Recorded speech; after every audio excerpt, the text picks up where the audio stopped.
In the vast, unforgiving expanse of the North African desert, World War II was a war of titans.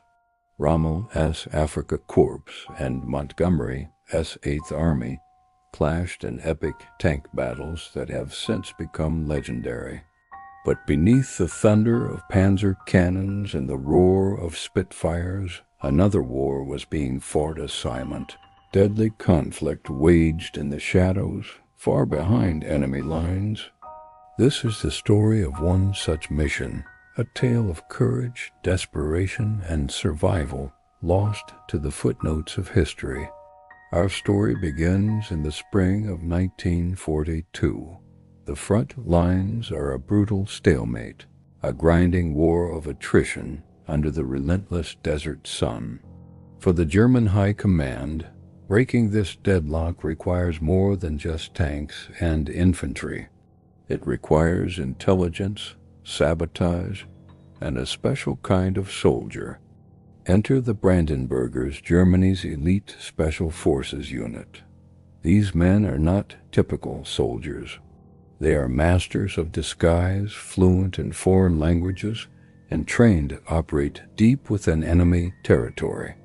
Their target: a critical British supply depot and railway junction located hundreds of miles behind the front, a lifeline pumping fuel, ammunition, and reinforcements to the 8th Army. A successful strike could cripple British logistics, creating an opening for a decisive German offensive. But the mission is a ghost hunt bordering on suicide. The unit, codenamed Operation Salam, will consist of a small team led by the seasoned Captain von der Heydate, a veteran of covert operations. Their briefing is stark. They will be disguised as a British long-range desert group patrol, using captured British trucks and wearing British uniforms. Their success hinges on deception. Every detail must be perfect, from their mannerisms and accents to the wear and tear on their vehicles. They will carry minimal German equipment, burying it in the sand should they be captured. Capture means almost certain execution as spies. The first phase of the operation is the journey itself. Navigation is their first enemy. The desert is a featureless, shifting ocean of sand. They travel only at night, using the stars and a simple compass. By day, they camouflage their trucks and hide, enduring the searing heat that climbs to over 120 degrees Fahrenheit. Water is rationed drop by drop. The silence of the desert is a constant companion, broken only by the wind and the nervous thumping of their own hearts. Every shadow could be an enemy patrol. After a week of grueling travel, they are deep in British-held territory. The landscape begins to change. They encounter camel tracks, signs of local Bedouin tribes, who could betray them to the British for a reward. The tension in the trucks is a physical presence. The men speak in hushed tones, their eyes constantly scanning the horizon. One night, they nearly drive straight into a British checkpoint. Quick thinking by von der Heyd, who barks orders in perfect, upper-class English, convinces the sentries they are a routine patrol. They pass through, their hearts pounding, the sweat on their backs turning cold. As they close in on their target, the challenges multiply. A sandstorm, a dreaded Khamsin, descends upon them. For 2 days they are blinded, trapped in their vehicles as the world turns into a maelstrom of sand and wind. The storm provides cover, but it also disorients them and damages their equipment. One of their trucks suffers a critical engine failure.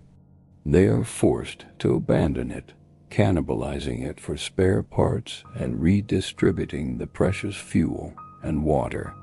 The team is now smaller, more vulnerable. Finally, through the haze of dawn, they see it, the supply depot. a sprawling complex of fuel dumps, ammunition stacks, and railway lines buzzing with activity. It is more heavily guarded than their intelligence suggested. Searchlights sweep the perimeter, and patrols are frequent. A frontal assault is impossible. They spend a full day observing, hidden on a rocky outcrop, meticulously planning their infiltration. They sketch maps, synchronize watches, and assign targets. This is the moment of truth. Under the cover of a moonless night, they move out on foot, carrying explosives and timers. They cut through the outer perimeter fence, moving like ghosts between the shadows of stacked crates. Every snapped twig, every dislodged pebble sounds like a gunshot in the silence. They split into two-man teams, placing their charges on fuel tanks, ammunition bunkers, and the main railway switch. The minutes stretch into an eternity. One team is nearly discovered by a sentry, but they freeze, melting into the darkness until he passes. With all charges set, they regroup at the rendezvous point and begin their retreat. The timers are ticking. They have a 45-minute window to get as far away as possible. They scramble back to their remaining trucks, their adrenaline-fueled exhaustion pushing them forward. They don't look back. They just drive, pushing the engines to their limit, racing against the clock and their own fate. And then the desert erupts. A series of deafening explosions tears through the night, one after another. The horizon flashes a brilliant, angry orange. A massive fireball mushrooms into the sky, illuminating the landscape for miles. Operation Solemn is a success. The men allow themselves a brief, grim moment of satisfaction before turning their focus to the most dangerous part of the mission, the journey home. The return trip is a desperate race. The British are now on high alert, with aircraft and patrols scouring the desert. The Brandenburgers are the most wanted men in North Africa. They are hunted, exhausted, and running low on supplies.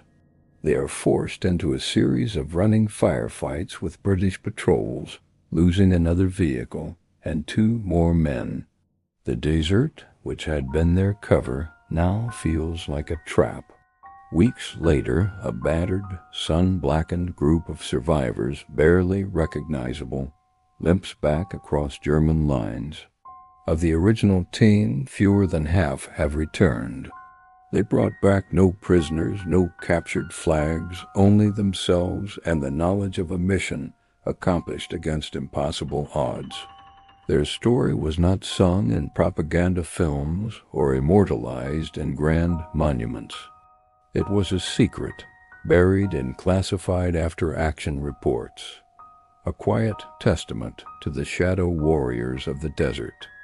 These men, operating on the very edge of human endurance, fought a war defined not by grand strategy, but by sheer will and the courage to face the unknown alone. If this hidden story moved you, hit the like button, subscribe, and turn on notifications. More forgotten heroes are waiting to be remembered.